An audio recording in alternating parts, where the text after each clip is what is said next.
Hello, my name is Peter Springback. I'm a registrar in geriatrics and general internal medicine.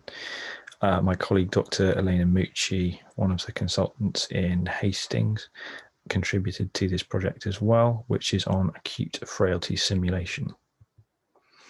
So what we're going to talk about today is what is frailty, why the need for simulation, a brief overview of the project, a little bit of feedback from what we did and what we're looking at doing in the future. So what is frailty? The British Geriatric Society defines it as increased vulnerability to poor resolution of homeostasis after a stressor event. So reduced physiological resilience effectively and greater impact of what to someone who is not frail would be a potentially innocuous insult. Why is there a need for training? There are increasing numbers of frail elderly patients being admitted to acute hospitals, and these patients often require a very specific set of skills. They present atypically, they often have multiple comorbidities, are on numerous different medications which interact both with the patient's physiology and with each other, and they have complex care needs which differ from those of the majority of non-frail patients. Why simulation? Well, it's obviously used very widely in medical education.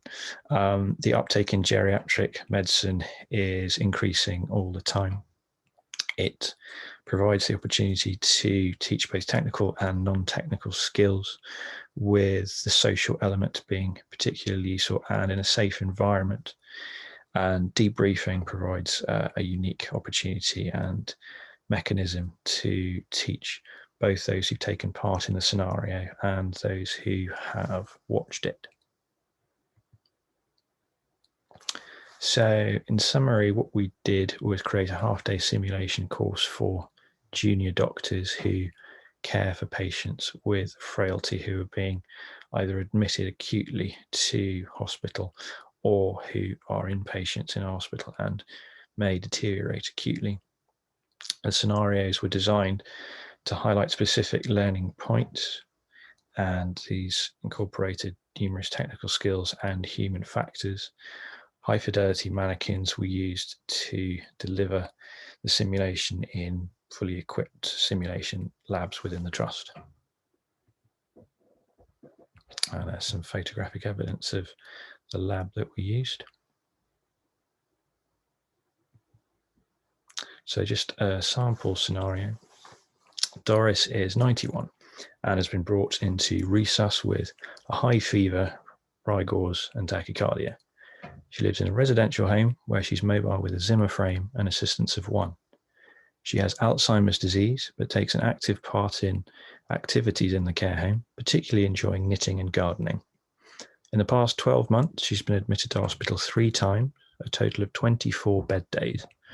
She had pneumonia once, fell and fractured her left hip, having a total hip replacement, and had a urinary tract infection with delirium 6 weeks ago.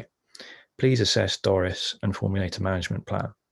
So this scenario was designed to highlight a number of issues. First of all, in terms of technical factors, this lady's got a high fever, rigors and tachycardia, suggestive of underlying infection with probable sepsis, potentially urinary source with a recent urinary tract infection, but other differentials would include pneumonia or other potential sources of infection. The candidates are expected to formulate a differential diagnosis.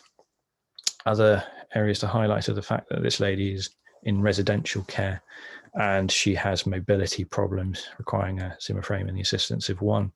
She's had multiple recent admissions to hospital with a fragility fracture and delirium, all of which are markers of frailty. In terms of valuation of the course, we looked at these different domains, 8 in total, and asked the candidates to complete pre and post-course confidence scores. All the domains led to an increase in confidence. The most significant increases were in making end-of-life decisions and discussing those, as well as discussing do not attempt resuscitation, which are fairly contentious topics and not widely taught, certainly within my experience of UK medical training. So the conclusions that we drew were that acute frailty simulation is of value in increasing the confidence of junior doctors in caring for acutely unwell, frail patients. The largest improvement in confidence levels came in end-of-life decision and DNAR discussions. We felt that future courses could potentially benefit from interprofessional education, because geriatrics is a specialty where interprofessional team working is imperative, really, to the successful care of patients. And as mentioned at the beginning, special thanks to Dr. Elena Mucci of Conquest Hospital in Hastings and East Sussex Hospital NHS Trust Simulation Department. There are some resources there, particularly the British Geriatric Society website I would highly recommend. Thank you very much.